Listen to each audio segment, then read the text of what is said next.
Welcome to the Josh and Erik Show, guys. I'm Erik. And I'm Josh. So today, we've been talking to you guys about what all we do. And this is our facility. We wanted to give you a tour of that facility, kind of tell you a little bit about what's going on, some of the different areas, give you a little bit of background about us so you, our viewers, get a better idea of who we are. And where we sit. That's right. So let's start over here. This table probably looks pretty familiar, I would imagine. So this is the table that Josh and I do a lot of our podcasts at. This is a kitchen, one of our kitchens that we have, and we'll show you the rest of them. But this is where our office staff gets their coffees in the morning, and we put our Red Bulls and our Monsters. This is our outdoor kitchen area.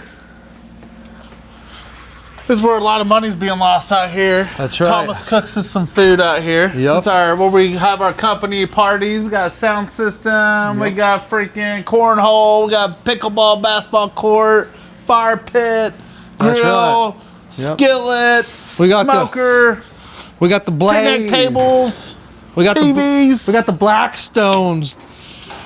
We got all the good stuff. We got heaters. We got speakers so we can hook up to our Bluetooth and jam out.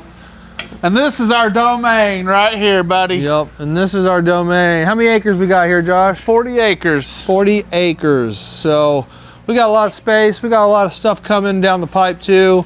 And we're almost out of room. So we're still always looking and finagling and trying to get some good stuff going. Stay tuned, folks. You're going to look down there in about a couple of weeks and that thing's going to be full of shipping containers. We got dumpsters. We got toilets. We got our new facility over there we're building for fuel and lube and septic and plumbing. We got a gas station being built. That's another one of our companies up there on that building up there. Oklahoma Facility Services. Shout out to Oklahoma Facility Services. Yep. So this building is actually our holdings building. So this is where a lot of our shared services lie, like accounting, marketing, payroll, finance. There you go. So HR, safety. It's where our videographer. It's where Pat sits. It's where I sit. I'm over holdings. Erik's over septic or containers and services and rentals. Services and rentals. So it's where the magic happens. That's right. So let's give you guys a tour of the holdings building. All right, so we got a little water fountain, as you must have. These are our bathrooms. Come in here. 32 water bottles. Come in here. So these are our bathrooms, automatic lights, automatic vents. Everything is nice, everything is new. Trash needs to be taken out, but doesn't yours, I'm probably sure. Over here is where we keep our office stuff, I guess you want to call it, our utensils, our paperwork. Accounting's office. This is our media guy who's behind the camera. This is Josh's office. This is my brain, folks. This is what goes on in my brain on a whiteboard. So you erasable whiteboard. Yeah, it has to be erasable. That's right. I make a lot of mistakes. I can't spell. Takes him 12 times to get anything right. Exactly. So he's his right hand strong. Look at my view. Oh yeah, I got the best view in the house, baby. That's right. Overlook my turf and basketball court. I got to watch Erik out there losing to certain people. Here shortly, we're going to see a lot of shipping containers out there. Yep. So keep going. We don't need to go much in here too much. I'm a little dirty in here today.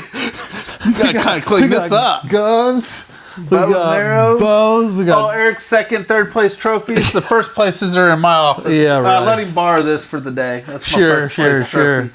Yeah, so this is, guys, this is where the people who actually work and get shit done are in this area here. Specifically this area and this next office over. The one that we just came from, he does a lot of nothing, so. Well, Erik used to be really fun until he became sober. Yeah, I'm sober, 3 months sober, so good for me, yay me. CFO's office. This is our CFO's office. This is where all the dorks are. This is another accounting office. This is where all the, small brain cells? Shut my door. Here's a file storage for our stuff. Most of our stuff's digital now, so we ordered all these filing cabinets, and I think they're halfway empty. Yeah. And here we got our IT data closet, Gun room too, storage room. Property management. And I don't even know what Stacy's title is. Stacy, I almost consider her more like a mom. I love you, Stacy. Let's go back this way.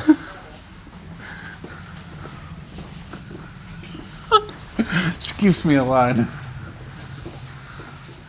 Got security cameras up there. Yeah, we got security. So all of our buildings are key coded in. Why Yep. are they key coded in? We got a lot of employees, people. A lot of employees. This stuff didn't happen overnight. This is our alleyway. Why do we have an alleyway here? Separate businesses. This building controls all of our business, from our finance, from accounting, Yep. to everything I named off earlier. This over here is Erik's domain. This is Erik's building. What you see out here is our parking lot. We got a lot of trucks. We got a lot of equipment. We got a lot of people. Yeah, and this ain't hardly any of them. Josh and I are working together. We're gonna level this out. We're gonna have a 4-to-1 slope back there to the fence. We're gonna have more lay down area for my shit that I have to get. And that just goes to tell you, you got to be creative. We have a freaking mountain out there. Look at that mountain. How are we going to do it? We work to deal with the contractor. He's going to need all that dirt, so we're going to sell the dirt. In return, we get a flat yard. Yep, no cost to us. Make a little money. We might make a little. So as Josh said earlier, this is kind of my domain here. This is the on-call services and rentals building. Got to get the boot cleaner. You gotta have the For boot the people cleaner. that are working. After you, sir. This is a Friday too, folks. So keep in mind, we're working. We're blue collar jobs around Yeah. here. So we're in the dirt, we're in the grime, we're in the mud, and our employees are there too. So you're Yep. gonna have dirt. Both of these sides here, we got a men's and women's restrooms. They're all identical from what we looked at earlier. We got another kitchen. We got a lot of kitchens. We like to eat. We got a lot of kitchens. We like to eat. So we got coffee in the mornings, all the good stuff. We got your refrigerators, anything, microwaves, anything that you need. We pretty much got it here. Starbucks on the Keurig, whatever you need, we got it. So this is a pretty cool room. When we designed this building, from this door on, as Pat can show you, this is our incubator.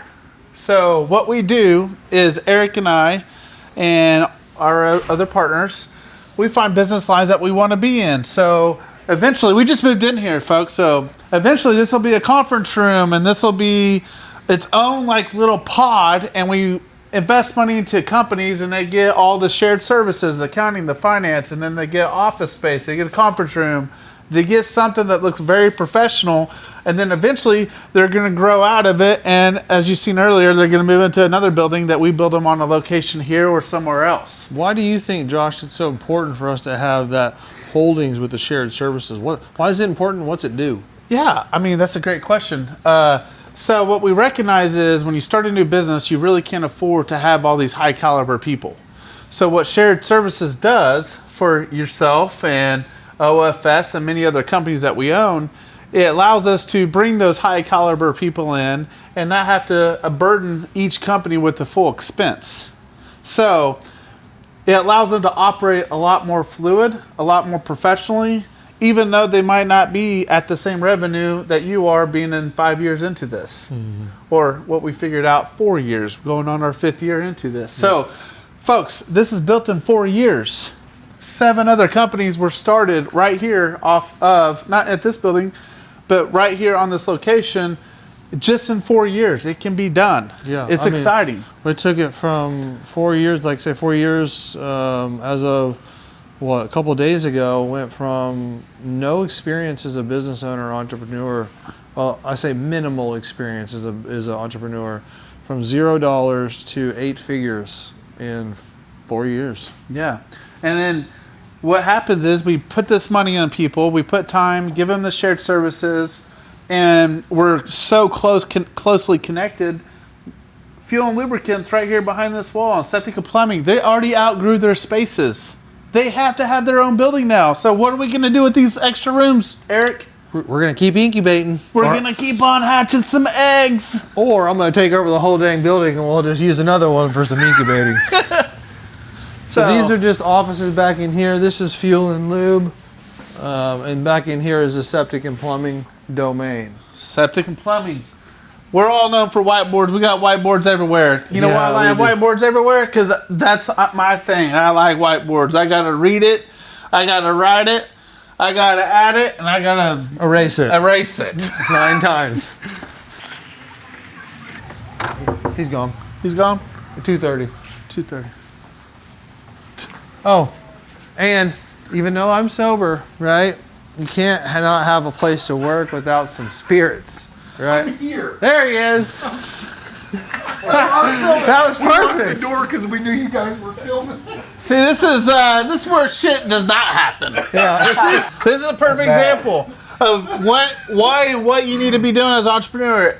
Jordan right here started out as a pump driver. Same place I started, sucking out shitters, and now he's a president of a whole division of us. Correct. That big, beautiful building will be part of his. Hey, and a good point, and in all seriousness, we were having a little fun with them, but you wonder how entrepreneurs do it or how to get even more successful is we get in rooms like this with the door shut.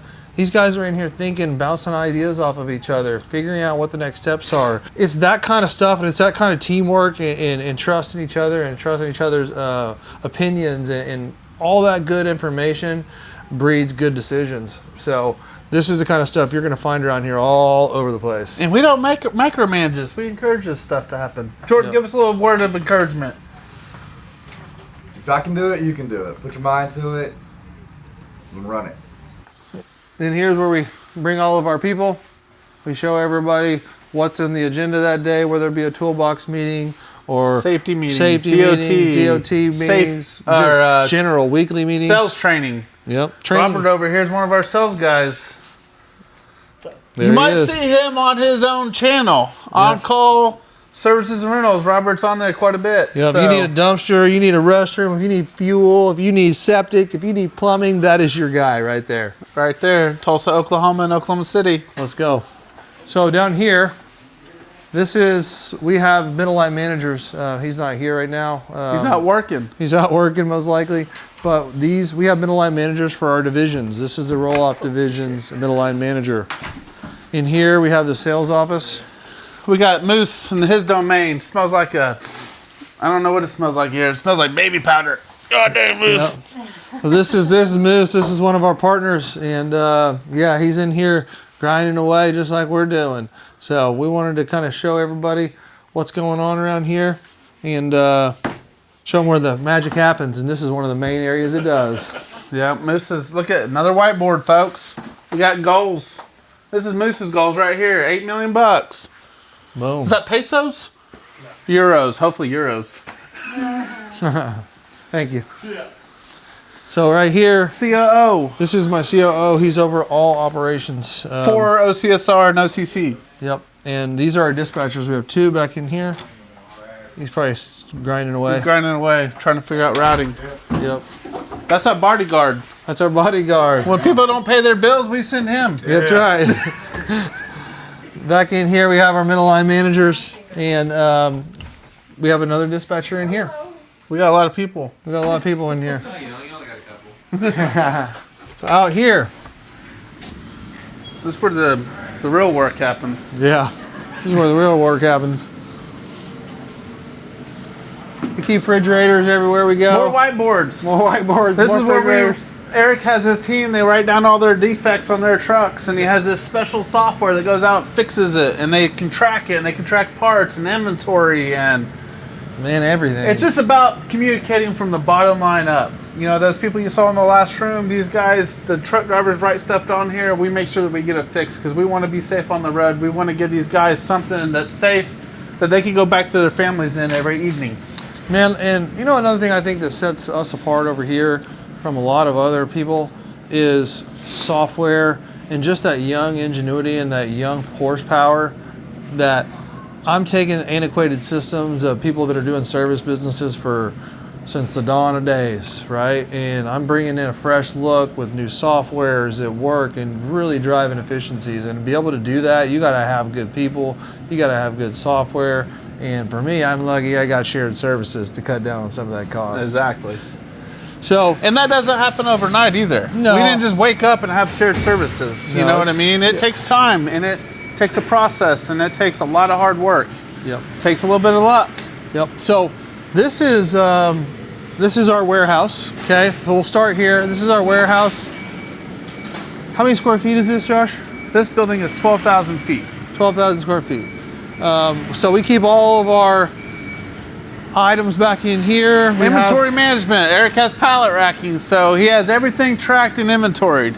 We also have 2 booths for mechanic bays. Erik parks all of his portable restroom trucks so they don't freeze, because it gets cold in Oklahoma and it's in the winter time. Yep. So all these valves and all this stuff freezes if it has water in it, and it busts and bursts and creates problems. That's why we have to have these mechanics over here. Yeah, I'm not going to go into a little bit of that here in just a second, but we have 6 different bays. 2 of them are specific for our own internal PM, and what I found is the larger we're getting and the more trucks we have in our fleet, the more I can save. If you get good people, you got plenty of space, and you got the right tools and the right systems to track everything, you can get some stuff done internally. Because I don't know if you guys are aware, but the backup on logistics and the backup on trucks of getting fixed is just getting ridiculous. So I saw it coming, Josh saw it coming, so we were like, we better get ahead of this. If we want to we got to get our trucks back on the road, because if they're in Ford's dealership getting fixed, or Kenworth's dealership getting fixed, or whoever's dealership kind of truck it is getting fixed, it ain't making me no money. And right? you can't afford to have 2 of each truck, because insurance has gone up. These trucks have gone up. Everything's going up to the point where you have to be super efficient and effective. So keep that in mind when you start your business. You might not be able to have backup, so you better be able to find something that can stay on the road and make you money. Yeah, that's right. So COVID taught us a lot of this. We didn't just make this up. COVID forced us to get smart. It forced us to think differently. Yep.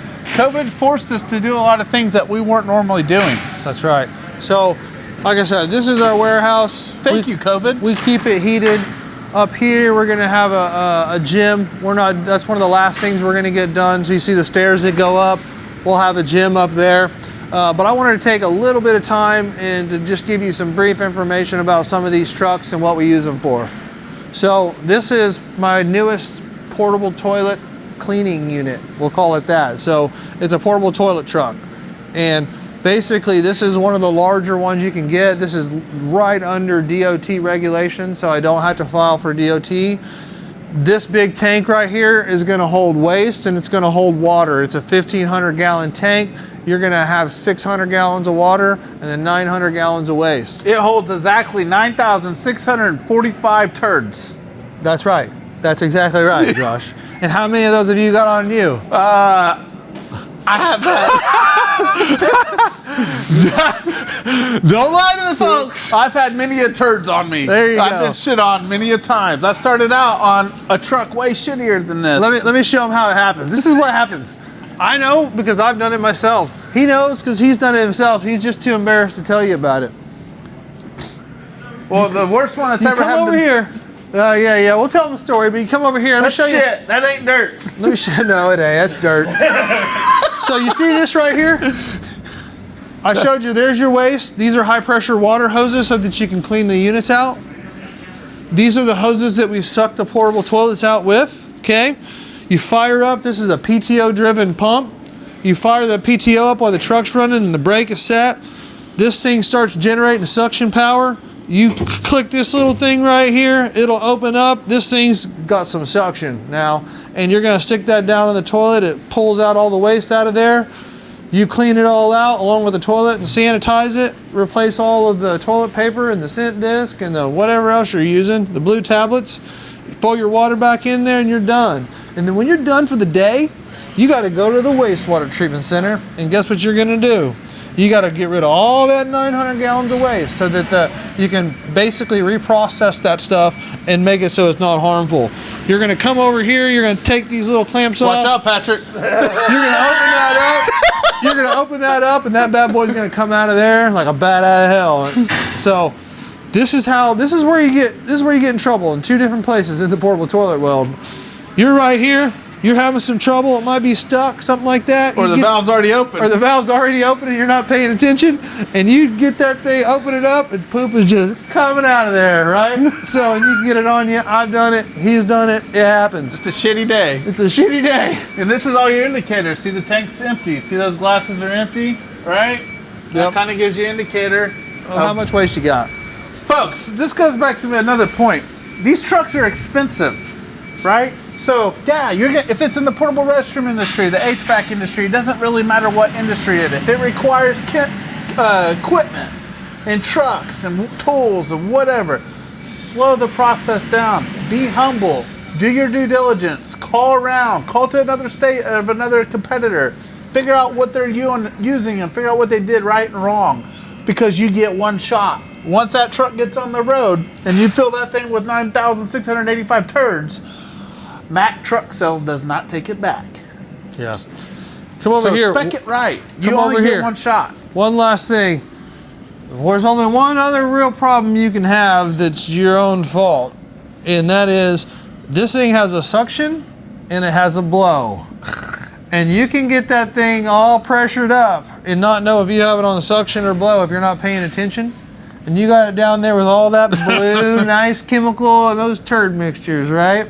And then you unleash that thing thinking you're about to suck it all out, and really all you're gonna do is blow it all over you. Yeah, oh yeah. I looked like a purple or a blue Smurf one time. Yep. In my hometown. I was a hometown hero that day. Yep. So that's just a little bit about these trucks, a little bit about the portable toilet industry. And there's all different types of them. This one is a bigger truck, and that's a flat nose truck, and that's a Ford. Yep. We got uniforms. We like to be more consistent. We have on call. We like our guys wearing branding. Everybody wears on call here. On call, on call, on call. Yep. Right? We got more trucks, and half our trucks are still out in the field. This is one of our fuel cells that they're working it up. They got to put some pumps in there and different things, but these are our smallest fuel cell. They're 528 gallons, and they are solar powered. And basically, it's got a pump inside of there. You lift that lid up, it's ready to rock and roll. That's right. So, that's our redneck Jeep right here. This is where we about died one night. Remember that? Oh yeah. I think see the seat, it's bent. See this right here? This is where we quit drinking. See this right here? Bent. Look at this. Look at this right here. So one night we're all schmammered up, and there were 4 or 5 of us. You gotta blow some black smoke, baby.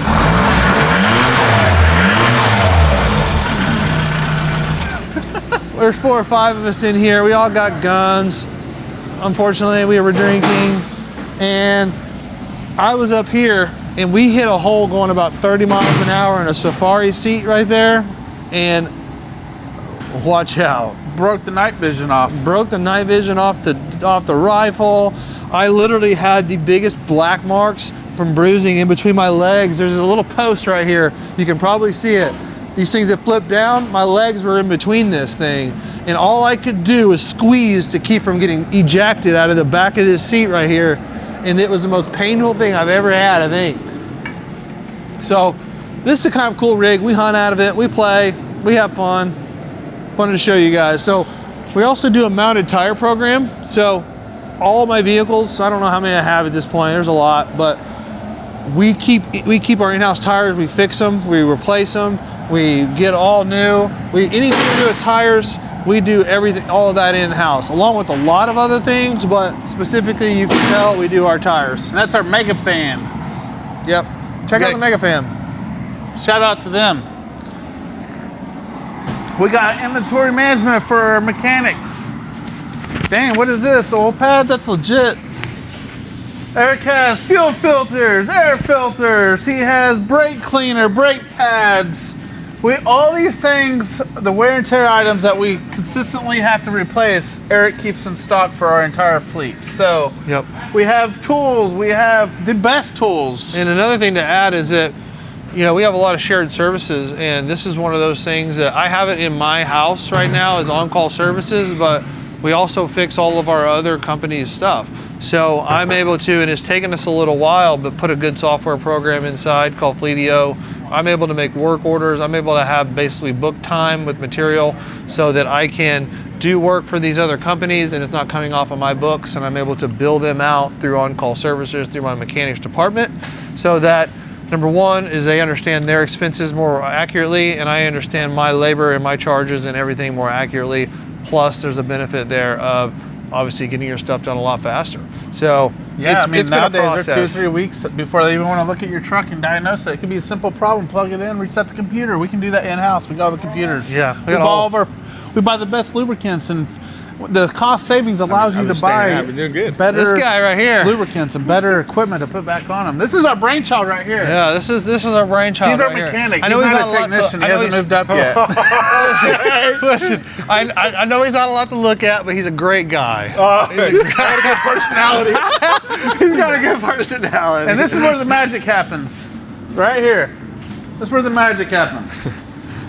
It looks like there's no trash can in here. This is brand new. We've had it like a week, something like that. So we put it in. So parking lot over here.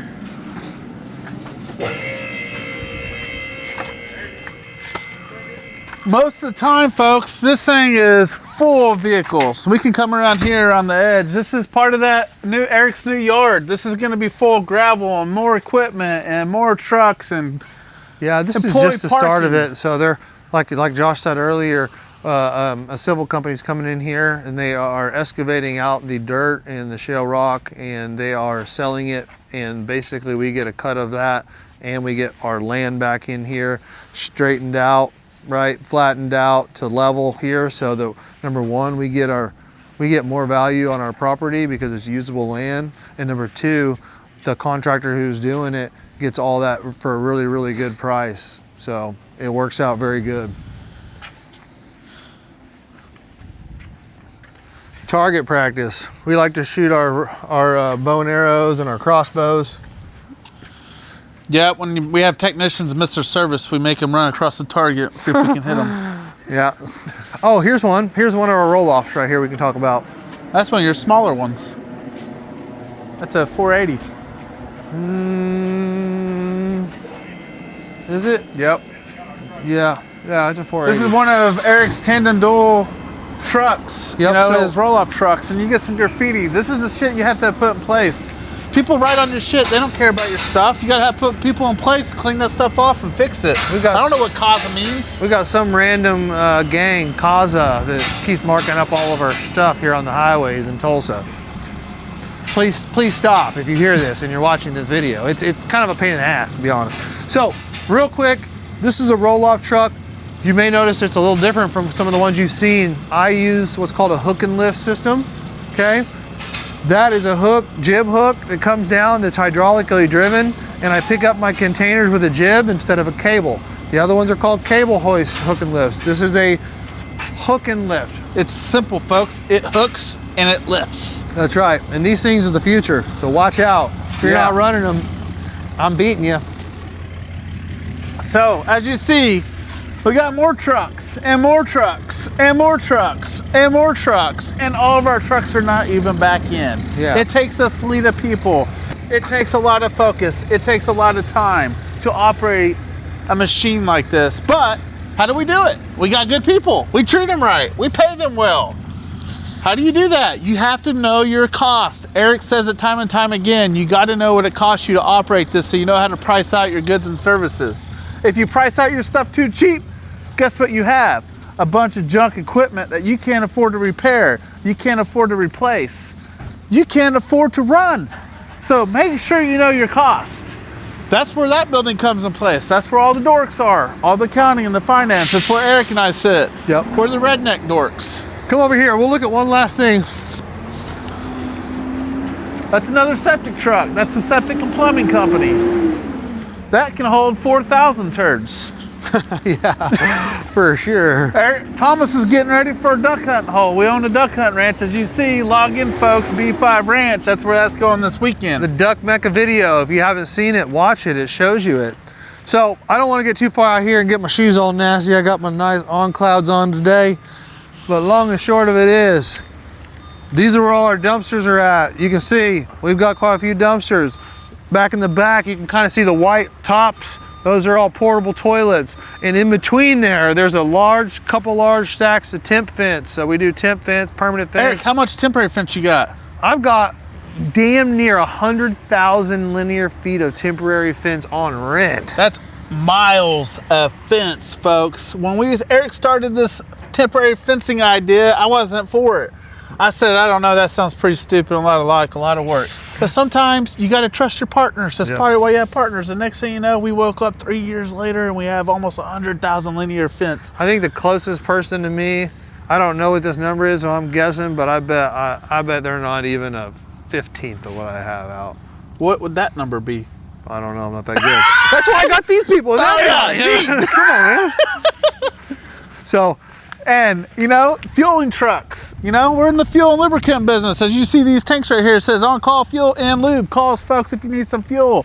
We have these big old fancy new trucks. We have more trucks and more tanks down there. So stay tuned on the Josh and Erik Show, because you're going to want to see this, folks. Part of showing you what we do every day is showing the growth. Showing if you do the right things. Yeah, man. And you put in the hard work and you're true to yourself, that when you watch our show over a period of time, you're going to see this hill and this mountain go away. You're going to see more buildings like this built. You're going to see a fuel station, and you're going to see shipping container yard down there built, and you're going to see OFS have another building on here somewhere. It might be back there. Erik's thinking about putting a recycling facility. Transfer center, recycling Transfer center. You're going to see this whole place develop over the next year or so. So stay tuned. You want to watch this growth. We're going to go through you step by step what it took us to get there. We started up there in that little bitty tall building that we leased out. We leased this property. We didn't even own this property when we first started. Yeah. We had one office and one bathroom, and the bathroom was probably bigger than our office. Yeah. The one thing he forgot is that's not actually where we started. It's not? No. I started down there in the bottom, and this was all green grass field with one little road. It was a little half-ass gravel road, and I was in the field. That's true. That's where I started. It was in the damn field. Well, I try to forget those days. Well, I do too, but you know, it's good to talk about, because you can come from, it's only, like we said earlier, it's been 4 years. That's what it's been, right? And we went from $0 and no place to have, and no place to run a business, right? Literally a gravel field, folks. When I mean gravel field, he's being nice. When he talked about goats in the first episode about shooting goats, he's not lying. There was goats literally roaming around on this land. There was a cattle guard down there. There was a pond where that building was. Literally a pond. We caught fish out of it. That's true. You know what I mean? We deer hunt back here. So he started out in a lonely, narrow, it didn't even have gravel on it. It was dirty and nasty. It was so narrow we had to put our toilets on the gravel road so we didn't get stuck. I mean, I remember. And then we moved up to the building. You're right, I forgot about that. Yeah.